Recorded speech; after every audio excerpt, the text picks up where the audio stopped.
Alors bonjour à tous et bienvenue à ce webinaire sur le thème de la marque employeur, de l'employer branding. Pour ceux qui seraient là pour la première fois, sachez que vous pouvez nous poser vos questions à tout moment. On va essayer d'y répondre en cours de route. Et puis si jamais à la fin, si on a le temps, et dans tous les cas, on reviendra vers vous pour ne pas laisser de questions sans réponse après ce webinaire. Si on a décidé aujourd'hui de parler de la marque employeur, c'est parce qu'il faut savoir que presque 80% des candidats de moins de 35 ans vont utiliser les réseaux sociaux pour leur recherche d'emploi. Donc concrètement, qu'est-ce que c'est la marque employeur? Pour en parler, je suis ravie d'accueillir Julien Chaplet, qui est Employer Branding Manager chez Swissquote. Bienvenue Julien. Est-ce que Merci. tu peux te présenter à nos spectateurs? Yes, bien sûr. Alors déjà, merci pour l'invitation, Constance. Très ravi d'être avec vous aujourd'hui pour parler effectivement d'un sujet qui me passionne, c'est-à-dire la marque employeur et notamment son adaptation sur les réseaux sociaux, comment on la diffuse. Déjà, effectivement, mon parcours, je suis français, j'ai travaillé longtemps à Paris. Ça fait une quinzaine d'années que je travaille en termes en marque employeur, à la fois chez l'annonceur, comme on dit, dans une grosse compagnie d'assurance en France, puis après en agence. Là plutôt sur du conseil, et toujours sur la marque employeur qui était très liée au digital. Et là, maintenant, ça fait 4 ans que je suis en Suisse, donc je travaille donc chez Swissquote. J'ai rejoint la Suisse pour Swissquote en l'occurrence, donc au poste de Employer Branding Manager. Alors chez Swissquote, c'est une notion assez large, on va dire que ça couvre aussi autant la partie attractivité, donc en gros comment j'aide les recruteurs, disons, à mieux communiquer et à travailler sur l'image employeur pour attirer des nouveaux candidats. Il faut savoir que Swissquote, c'est une entreprise qui est en forte croissance depuis très longtemps déjà. C'est une banque en ligne, pour ceux qui ne connaissent pas, plutôt spécialisée sur tout ce qui est trading, à la fois securities, forex, robots, etc. Donc Swissquote, c'est un peu plus de 800 collaborateurs dans le monde entier, une grosse partie en Suisse située près de Genève, à Gland. Et donc on a des forts volumes de recrutement quand même, notamment sur les populations plutôt techniques, développeurs en IT, et puis aussi sur les populations commerciales ou des populations en customer care notamment. Et puis du coup, donc on a un besoin de travailler cette marque employeur, on a besoin d'être vraiment dans l'attraction, d'attirer les meilleurs candidats, ceux qui nous correspondent en tous les cas. Et puis on travaille aussi sur l'interne, parce que la marque employeur, ce n'est pas qu'un outil qui permet de cibler les candidats qui ne sont pas encore chez nous, mais c'est aussi un fort outil qu'on peut utiliser pour l'interne, pour fidéliser et pour engager les collaborateurs, finalement leur rappeler un peu quels sont les avantages et quelle est vraiment la culture, l'identité d'un employeur pour lequel ils travaillent. Très bien.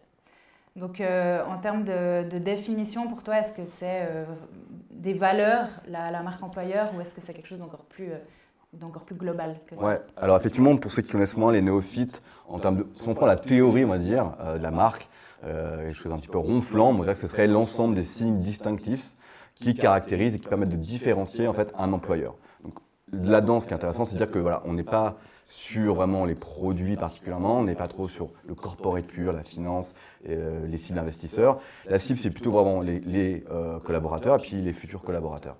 Ce qui est donc aussi intéressant à comprendre, c'est que globalement, c'est un focus sur l'humain. On va parler des gens, on va parler de ce qu'ils font, leur métier, et aussi la culture de l'entreprise. C'est-à-dire que l'environnement dans lequel ils évoluent, à la fois les locaux, à la fois en fait la façon dont on travaille en fait une entreprise, c'est le principal point de la marque employeur. Vraiment un fort focus sur les gens en fait, dans toutes leurs différentes facettes. Et puis, par exemple, pour faire encore plus simple, disons. Je suis arrivé ce matin à Up2You qui m'a gentiment accueilli pour un café. Et un exemple tout bête en termes de marque employeur, c'est que j'ai assisté à une scène qui apparemment est récurrente. C'est tous les matins, 9 h, ils se réunissent, ils prennent un café, ils discutent, il y a des annonces, il y a un moment comme ça, un peu de team building, on va dire. Et du coup, ça c'est faire une photo comme ça, publier ça sur un réseau social, mettre sur son site, c'est déjà une partie de la marque employeur. Ça montre un petit peu aux gens qui ne connaissent pas l'entreprise, en fait, ce qui s'y passe. Ça casse ces frontières, ces murs entre souvent des choses un petit peu plus opaques. Qu'est-ce qui se passe vraiment dans l'entreprise? On voit les produits, on voit l'activité en général. Mais maintenant, le déroulement derrière, le back-office, le backstage, souvent c'est un peu moins précis. Ouais. Voilà. L'authentique en fait de ce qui se passe pour de vrai. Alors exactement, l'authentique c'est important dans la marque employeur. Et il faut aussi comprendre que du coup, c'est vraiment un travail de positionnement. Marque employeur, effectivement, on peut tout montrer, c'est sûr. Chaque petit moment de la vie d'une entreprise fait partie de sa culture, fait partie de la réalité, et donc est authentique, légitime à être diffusée. Mais ce qui est par contre plus intéressant quand on fait un travail de marketing justement, donc le branding, c'est d'aller comme ça un peu positionner pour essayer de trouver ce qui est le plus singulier, ce qui nous différencie vraiment des autres employeurs. Donc c'est un travail à la fois de faire remonter un peu les avis des collaborateurs, leur opinion, leur expérience en fait en tant que collaborateur d'une entreprise, confronter ça avec un petit peu la vision des dirigeants. Finalement, une entreprise elle est présente à l'instant T, elle a une culture, mais forcément elle évolue. Donc où est-ce qu'on voit un petit peu l'entreprise dans 4-5 ans? Mais c'est aussi effectivement comparer avec les concurrents, bien sûr, puisqu'on a envie que notre message il soit en gros assez singulier. Donc si on a tous, par exemple souvent on parle beaucoup d'innovation, on parle beaucoup de diversité, choses comme ça, tout le monde en parle beaucoup. Maintenant il faut essayer de trouver qu'est-ce qui fait en fait que nous, notre caractéristique et ce qui nous différencie, même sur ces sujets-là qui sont très largement en gros utilisés. Et puis à la fin, il faut aussi savoir ce que les candidats, donc les cibles en fait, ont envie un petit peu en termes d'expérience collaborateur qui est fournie par une entreprise. Et donc pour ça, il y a pas mal de choses, d'études. Universum par exemple en fait régulièrement sur en gros les attentes des candidats sur un employeur. Quels sont les critères? Est-ce qu'ils veulent en termes de management? Qu'est-ce qu'ils veulent en termes d'expérience, de locaux, de culture? Et donc forcément, c'est intéressant de connaître tout ça pour à la fin positionner et trouver quels sont en fait les éléments de marque employeur, les bénéfices en fait qu'on offre aux candidats qui sont vraiment caractéristiques et singuliers. Donc voilà, c'est important. On peut, en gros, il n'y a pas de mauvaise ou de bonne marque employeur. En fait, c'est avant tout, en gros, une belle rencontre entre des candidats et puis en fait l'entreprise. Et au contraire, même si, en gros, il ne faut pas essayer de plaire à tout le monde, on peut largement avoir en fait une marque employeur qui ne plaise pas. Et si au moins, il ne faut pas qu'elle laisse en fait, indifférent. Il faut surtout qu'elle soit là pour dire ok, je me positionne, j'aime bien cette marque, cette entreprise. Ou alors non, là, c'est un peu moins mon univers, ça a l'air peut-être trop différent. J'ai envie de quelque chose de très comment dirais-je, droit, un univers assez, en gros, assez posé, pas trop exigeant, quelque chose de. Voilà, il y a des ça reflète une réalité de terrain, quoi. C'est surtout ça. Exactement. Et une fois, justement, tu parlais avant de message, une fois que tu sais comment tu vas séduire tes candidats potentiels, comment est-ce que tu vas travailler là-dessus? Sur quels canaux est-ce qu'on va finalement? Alors effectivement, la marque employeur, une fois qu'on a un peu ces 3-4 bénéfices clés, on va dire, là du coup on va essayer de les illustrer avec des contenus, avec des campagnes, avec plein de choses. Et la marque employeur, c'est finalement comme n'importe quelle marque, elle peut se diffuser sur tout un ensemble en gros de canaux, de points de contact avec les cibles. Peut-être qu'on peut passer sur un petit slide qui va montrer un petit peu quels sont les... voilà. Donc là, c'est un peu le champ des possibles, ce qu'on utilise en général à Swissquote, ce qu'on appelle le funnel, le marketing funnel, ce qui aide à comprendre un peu quel est le parcours des candidats. Donc on commence vraiment sur un candidat qui ne connaît pas la marque, donc comment on essaie de travailler la notoriété, le awareness en anglais. Après, on part sur un candidat qui tout à coup, ok, c'est intéressant, je ne connaissais pas cette entreprise, maintenant je la connais, et en plus, j'aurais peut-être éventuellement envie de m'intéresser pour voir si je pourrais la rejoindre. Donc là, il y a des choses qu'on peut travailler aussi. Ensuite, après, une fois que la personne elle postule, il y a aussi tous les travaux qu'on peut faire sur justement le process de recrutement, l'outil, l'ATS, donc le Applicant Tracking System, qui est l'outil de gestion de candidature souvent que beaucoup d'entreprises ont. Donc voilà, toutes des choses qui sont intéressantes à faire, jusqu'à effectivement transformer les collaborateurs, une fois qu'ils sont arrivés, en ambassadeurs, ce qui est effectivement quelque chose d'hyper intéressant et qui est notamment possible avec les réseaux sociaux, de faire que les gens en deviennent à eux-mêmes en fait partager ces choses. La vie qu'ils ont, des photos, tout ça c'est vraiment presque le Graal, un peu le but ultime, parce que une fois que les collaborateurs eux-mêmes ont envie de partager, ça donne vraiment envie. Donc ça c'est le champ des possibles, on peut faire toutes ces choses-là sur la marque employeur, mais c'est vrai que là on va se concentrer plutôt sur les réseaux sociaux, il nous faudrait je pense 3 jours pour parler de tout ça en détail. Ouais. C'est ça. Et puis évidemment, quand on pense nous, là on aborde aujourd'hui principalement le sujet du digital qui a le gros avantage de pouvoir mesurer déjà tout cet engagement, de mesurer le taux d'intérêt à l'égard de notre marque. Et puis c'est également depuis là qu'on pourra simplement voir d'où viennent. C'est le meilleur moyen de voir d'où viennent ces candidats en fait. Oui, tout à fait. Effectivement, une fois qu'on a bien aussi, qu'on est conscience des cibles, on a conscience de qui on veut recruter, de qui on veut attirer, forcément c'est toujours bien quand même de se positionner en fonction nous, si Swissquote par exemple, c'est plutôt des ingénieurs, développeurs, software engineers. D'autres, ça peut être n'importe quelle marque à un moment besoin de recruter, parfois aussi des difficultés, donc c'est intéressant aussi de travailler, de projeter tout ça. Effectivement, ce qui a aussi beaucoup changé, ça c'est je trouve vraiment bien de le comprendre, c'est notamment les réseaux sociaux, par exemple LinkedIn, mais pas que. C'était qu'avant, on était plutôt sur des, des postures en termes d'employeur, où bah, voilà, je publie une offre d'emploi et puis j'attends que les gens, en gros, postulent. Hein, voilà. Et aujourd'hui, ça va beaucoup plus loin puisqu'on a, grâce à LinkedIn, l'accès en gros à ce qu'on appelle des candidats passifs. C'est-à-dire, voilà, Constance qui travaille chez Up2You, hyper heureuse de travailler chez Up2You puisqu'elle est là ce matin, forcément, moi chez Suscote. Et puis du coup, éventuellement, on peut savoir que je recherche une chef de projet, par exemple, pour mon agence, je peux avoir accès à Constance éventuellement via LinkedIn, alors qu'elle ne recherche pas d'emploi. Évidemment, on charge aux gens de ne pas répondre ou de répondre qui ne sont pas intéressés. Mais du coup, là, et en plus, notamment pour des populations comme les ingénieurs, ce sont des gens qui, globalement, ne cherchent pas d'emploi, ils sont très, très sollicités.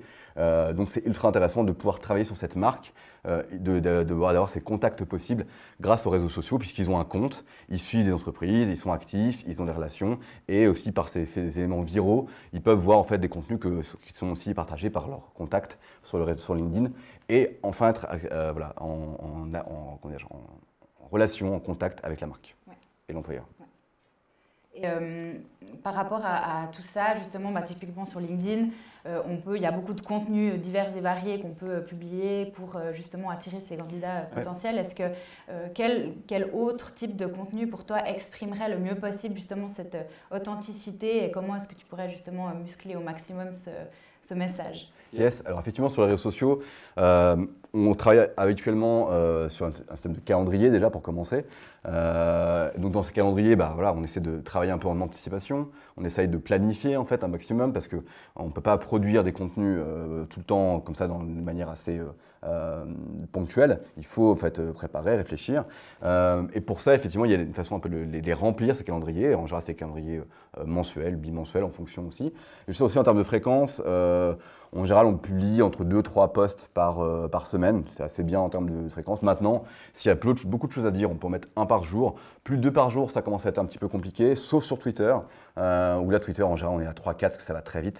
C'est un outil qui va très, très vite, un réseau qui va très vite. Donc ça, il faut aussi définir un tout petit peu la fréquence de publication, aussi par rapport à la cible et puis aussi par rapport au réseau.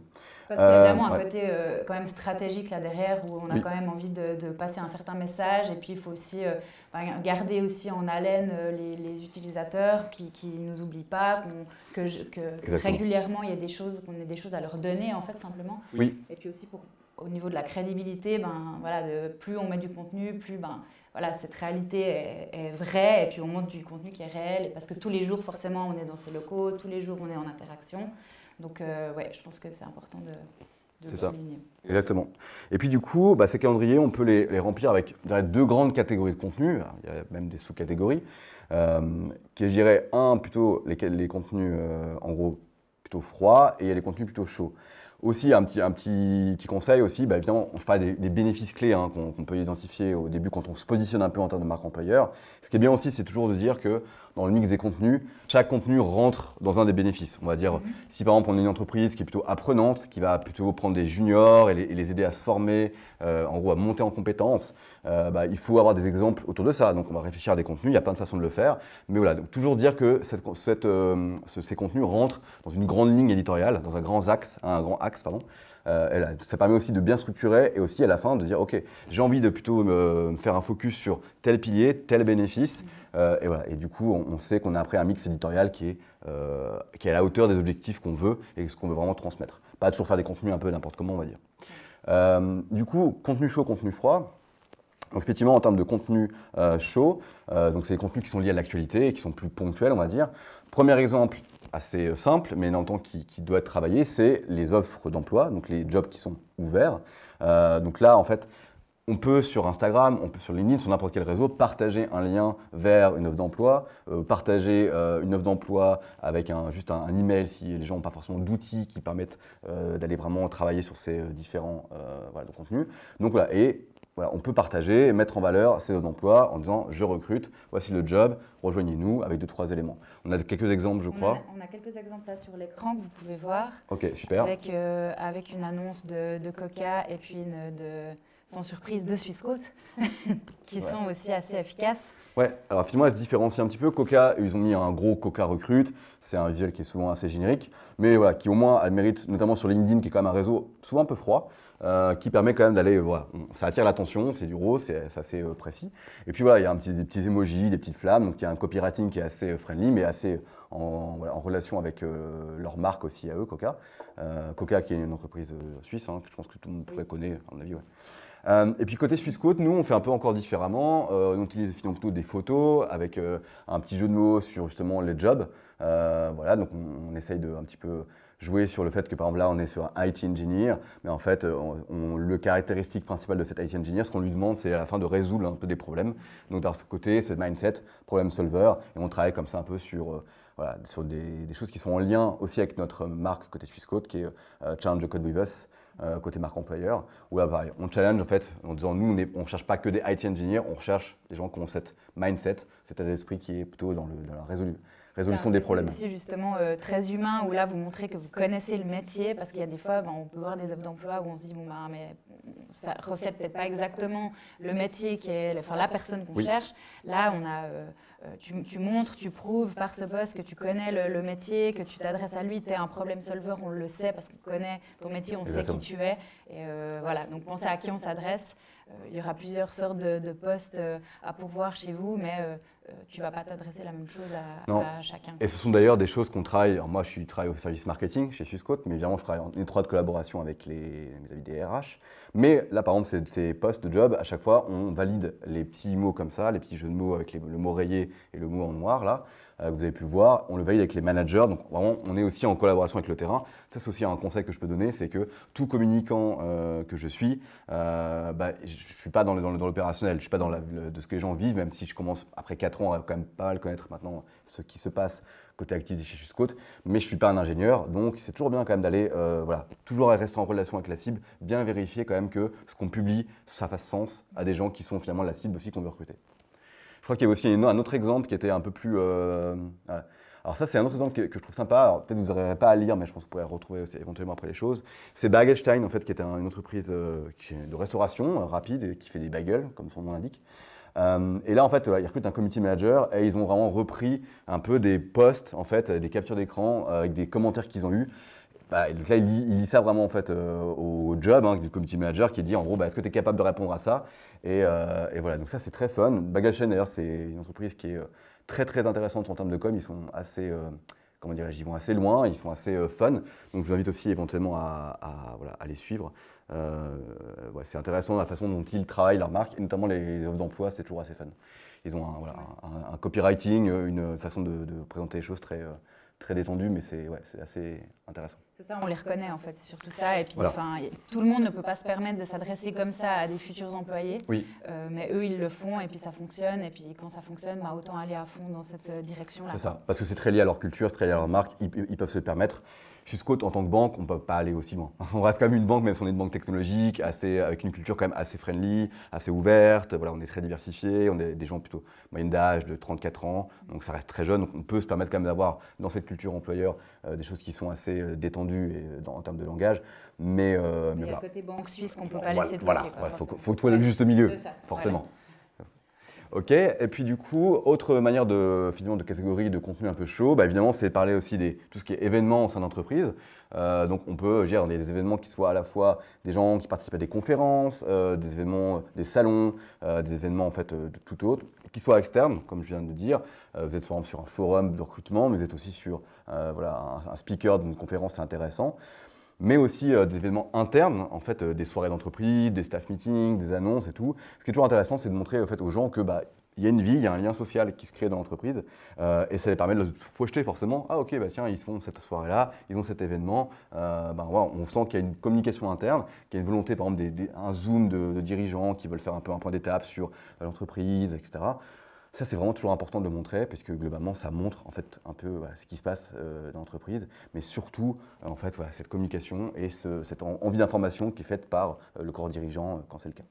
On le voit sur l'écran avec Life at Google qui est bon, on ne présente pas Google quoi. Forcément, eux, ils sont super forts dans tout ce qui est lifestyle. Tout le monde a déjà vu leur bureau, leurs locaux, peu importe où. Ils ont tout le temps une longueur d'avance et puis c'est C'est ça.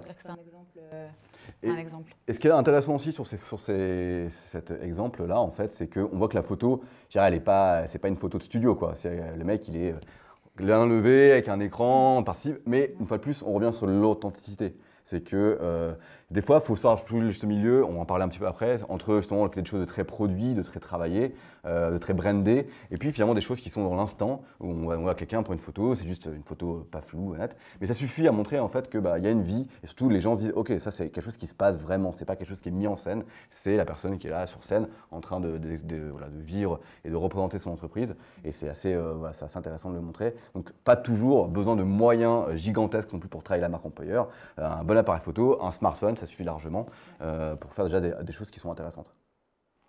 Yes.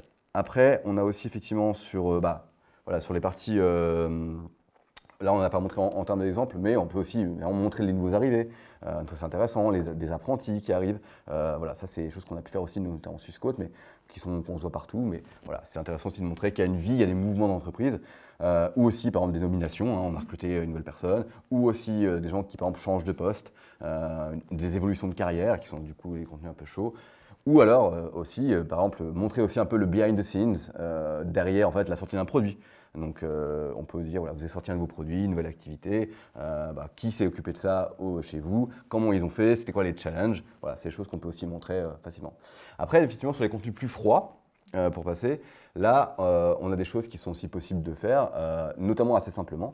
Alors, premièrement, le contenu froid assez classique, c'est de faire des présentations de collaborateurs, simplement leur parcours, simplement leur métier. Et ça, je veux dire, vous avez tout un nombre de collaborateurs qui vont pouvoir parler de ce qu'ils font chez vous, de leur expérience, et puis de leurs attentes, et de leurs envies, et aussi comment ils voient leur futur. Il y a toute une série de choses qu'on peut faire. Et ça peut simplement se traduire sur les réseaux sociaux avec, en gros, une photo, un texte, une caption. Je pense qu'on voit l'écran. Ouais. Yes. Ouais, une photo, une caption. Là, on l'a fait par exemple Swissquote encore, avec une collaboratrice qui est chez nous côté dev. Elle a fait une interview sur un des autres sites sur lesquels on est présent. Alors là, on est focus sur les réseaux sociaux, mais aussi d'autres sites comme des job boards qui permettent aussi de donner des contenus. Donc là, c'est le cas, nous, par exemple, sur SwissDev Job, en l'occurrence. Donc là, une collaboratrice qui a fait un article, et on a pris une photo, et ça met en avant son parcours. On la tag aussi. Petit conseil au passage, c'est toujours aussi intéressant de taguer les gens, s'ils sont d'accord, il faut leur demander leur avis, avant c'est mieux, leur accord, sur les posts LinkedIn, parce qu'après ils peuvent aussi les partager. Ça, on va en parler un petit peu après. Et puis du coup, aussi un exemple avec Spotify, qui eux, pareil, font aussi des présentations de collaborateurs. C'est une petite vidéo assez simple, et puis voilà, la personne elle montre un peu qui elle est, son parcours, et pareil, ça montre aussi qui sont les gens derrière la marque, qui sont les gens derrière les produits, c'est intéressant. Et en fonction des moyens, une photo, comme je disais, un appareil photo correct, un smartphone qui fait c'est toujours sympa, et ça génère en tout cas de l'engagement. Vous pouvez voir, on a une centaine, quasiment un peu moins de 100 de likes, c'est intéressant. C'est ça, l'objectif, c'est surtout de montrer qu'on donne la parole, et puis surtout qu'en face, les utilisateurs se disent « Ah, on a donné la parole à un employé, oui. Et du coup, je sais que c'est vrai ce que cette personne va me dire, parce que c'est l'ambassadeur de cette marque, et qu'il ne va pas pouvoir en parler mieux que quiconque, finalement. » Tout à fait. Et puis après, on peut aller un peu encore plus loin, on va dire, en termes de présentation des métiers. Là, en fait, les métiers, disons que on peut passer par le filtre du collaborateur, on peut aussi aller un peu focus vraiment sur lui qui nous raconte simplement ce qu'il fait vraiment. Et puis donc, donc on peut aller sur des vidéos, on peut aller sur un peu plus des interviews, des choses écrites. Il y a tous des différents types de formats. Je crois qu'on a du coup une vidéo à vous montrer, ce qu'on fait aussi chez Swissquote. Et puis après, on peut commenter un petit peu. Hello, do you want to know more about being a full-stack developer at Swissquote? Follow me. Let me introduce myself. I'm Andrea, and I came from Bucharest. There I learned how to master the dark arts of computer science, and I worked as software engineer for 5 years. But I wanted more. This is why I joined Swissquote as a full-stack developer. This role allows me to extend my knowledge and improve my technical skills. Let me show you. It requires to be able to set up everything from service layer all the way up to web design. It's like a combination between being a front-end developer, back-end developer, and DevOps. What I like at Swissquote is being part of Human Sites team, which is in charge of developing payment solutions for many clients. Lilu Dallas Multipass. Other thing I like is being able to challenge the code at home with my team. Now I live in Lausanne, a beautiful city, where I started a new journey. New friends, new accommodation, new life, and beautiful landscapes. Ne vedem curând!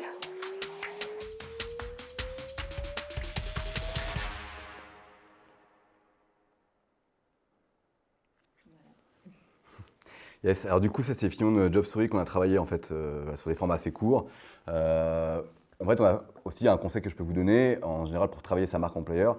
Il faut essayer de dire que quand on publie sur les réseaux sociaux, les personnes qui vont voir en fait vos contenus sur Instagram, sur LinkedIn, sur Facebook, sur Twitter, ils voient plein d'autres choses dans leur feed en fait toute la journée. Et quand leur contenu arrive, il va être en fait face à des choses qu'on peut trouver sur Combini, sur Brut, sur plein d'autres sites comme ça qui sont voilà, sur des choses qui publient des contenus assez sympas, assez travaillés. Donc nous en général, on essaie toujours un peu de s'inspirer de ce qui se fait de mieux, on espère en tous les cas, et de plus attractif. Donc des formats assez punchy, courts. Bon, aussi comme je disais tout à l'heure, la culture Swissquote nous permet de le faire, d'être assez, comment dirais-je, fun, et d'avoir on a envie de s'y travailler ça parce que c'est lié à ce qu'on est nous vraiment au quotidien. Et puis du coup là, ce qui est intéressant, c'est qu'on a pu travailler en fait avec cette collaboratrice qui vient effectivement de Roumanie, et on a à la fois parlé de son métier, mais aussi parlé un tout petit peu de globalement sa vie à Swissquote et ailleurs. En fait, là, elle a aussi bougé de Roumanie pour nous rejoindre. Ça arrive parfois, on recrute en Suisse tant qu'on peut, et puis parfois aussi un petit peu ailleurs. Et du coup, surtout ces profils qui sont ingénieurs. Donc voilà, donc là, on a travaillé un peu les deux côtés, le côté à la fois boulot, le côté job, mais aussi un peu la vie qu'elle a et son côté, voilà, comment ça se passe, côté intégration en Suisse quand on est un peu à l'étranger. Et du coup, ça donne des choses intéressantes. Et on a pu du coup, on s'est fait plaisir avec un drone à la fin à filmer voilà, les magnifiques paysages du Lavaux. Donc ça, c'est assez intéressant à faire.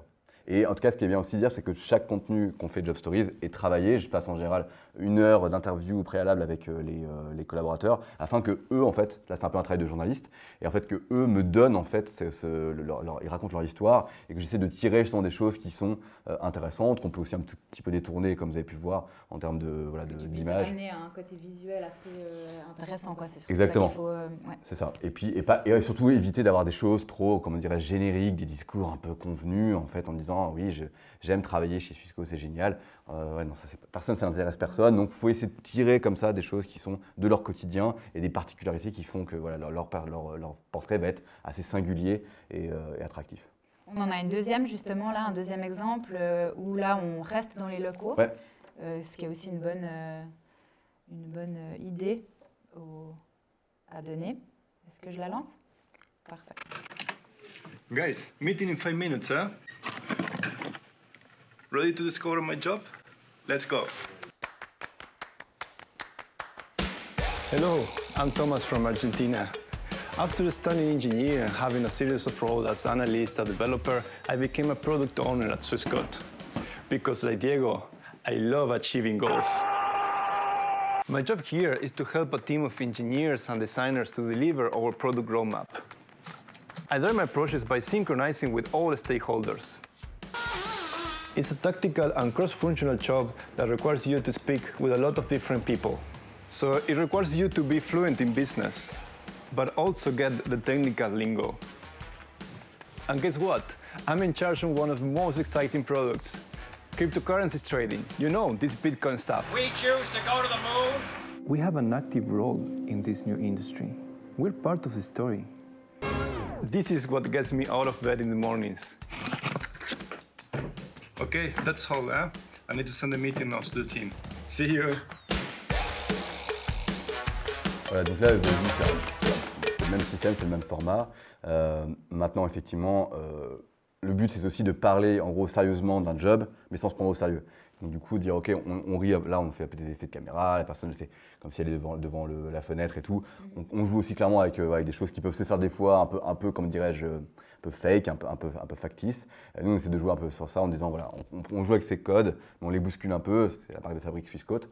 Et puis, voilà, on essaie d'avoir un contenu qui est attractif, qu'on peut regarder en général, qu'on ait envie après de postuler ou pas. On a au moins passé un bon moment, on se dit, OK, Swissquote, c'est une entreprise qui a l'air sympa, attractive.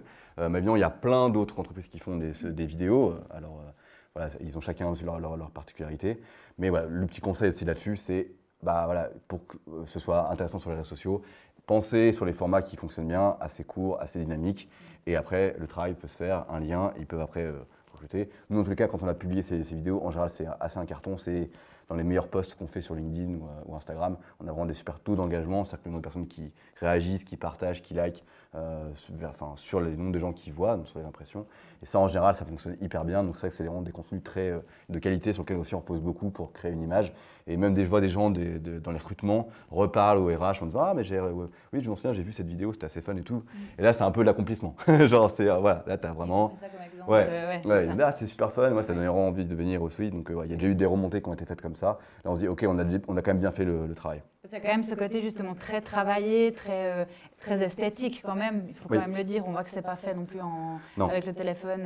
C'est ça. Voilà. Mais après, il y a des choses encore plus léchées, comme par exemple le Go Places de Heineken que vous pouvez voir à l'écran. On vous a pas remis la vidéo, mais allez voir. On retrouve ça sur YouTube si vous mettez Go Places Heineken et c'est vraiment là aussi il y a un grand travail de production derrière. Exactement, gros travail de production et en même temps ils ont quand même utilisé des collaborateurs d'Heineken comme acteurs, mais voilà, c'est une façon, on appelle ça souvent des films un peu manifesto, donc c'est une façon de présenter en fait la marque employeur de manière globale. Là, ils ne présentent pas des métiers, ils présentent la marque employeur globale, mais avec en gros ces fameux piliers dont je parlais au début, les bénéfices clés, et on essaie de les illustrer à l'image. Là, eux, ils ne montrent pas vraiment les locaux, ils ont un environnement qui est beaucoup plus travaillé, qui est beaucoup plus produit, comme disait Constance.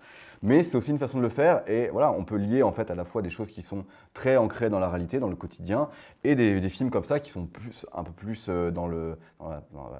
pas dans la théorie, mais on va dire dans l'illustration, dans le concept. Et en même temps, ça fonctionne aussi. L'important, c'est de faire passer ces messages. Mais effectivement, à un moment, il faut quand même montrer la réalité pour que les gens puissent se projeter. Mais c'est bien d'être complémentaire et de travailler les deux. D'ailleurs, on peut parler de Up2You. Nous, on s'est dirigé sur Instagram pour mettre en avant justement tous des contenus un peu, comme vous pouvez voir à l'écran, vous voyez quelques exemples. C'est vraiment ce qui se passe dans nos locaux pendant la journée. On voit les vrais employés, dans les vidéos justement un peu de vrais moments entre nous. Et puis ça, c'est des choses que les gens, on le sait et on le voit, aiment beaucoup. Ça fait beaucoup aussi dans la réputation, la réputation en ligne. Les gens nous connaissent parce qu'ils nous ont vus sur Instagram et qu'ils voient que l'ambiance est sympa, etc.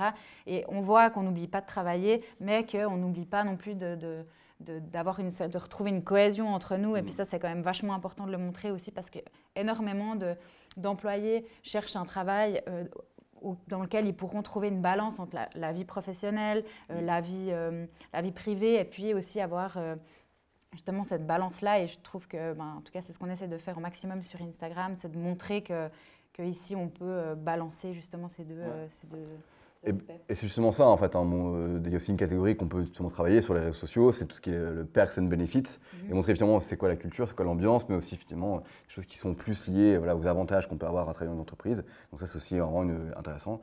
Et de ce que j'ai vu, en tous les cas, ce matin en arrivant, ça a l'air d'être le cas, en tous les cas, en termes d'ambiance, ça a l'air d'être assez sympa chez vous. Donc là, c'est pas des fonds verts avec des…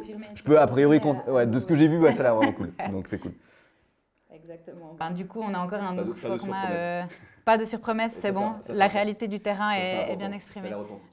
Parfait. J'avais juste envie de parler d'un dernier format aussi qui est assez intéressant, le podcast.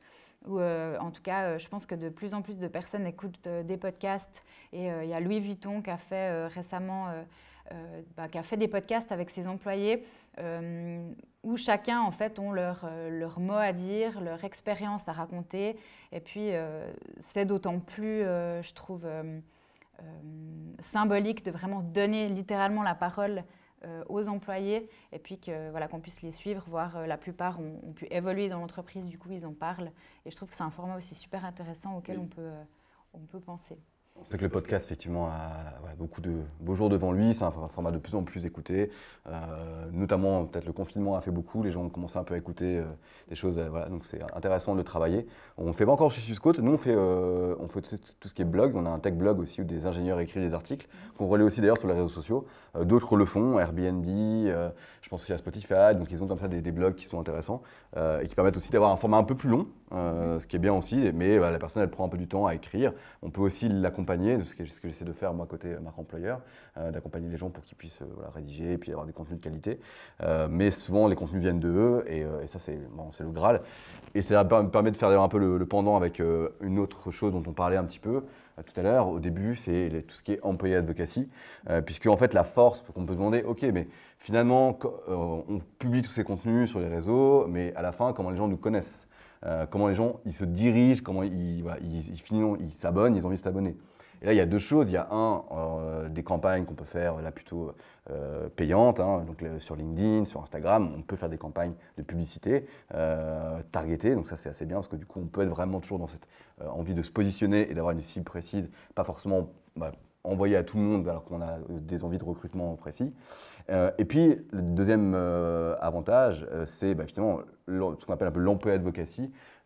C'est que la majorité en fait, la viralité sur vos posts va être aussi établie par en gros vos collaborateurs qui sont en général les premiers ou en grande partie aussi à liker les posts. C'est aussi qu'il y a vraiment un double côté à la fois externe, interne. Voilà. Donc l'engagement qui est créé, les gens qui sont fiers de se voir ou fiers de voir leurs collègues, de voir que l'entreprise elle promeut en fait cette vie ou ces parcours, ces carrières.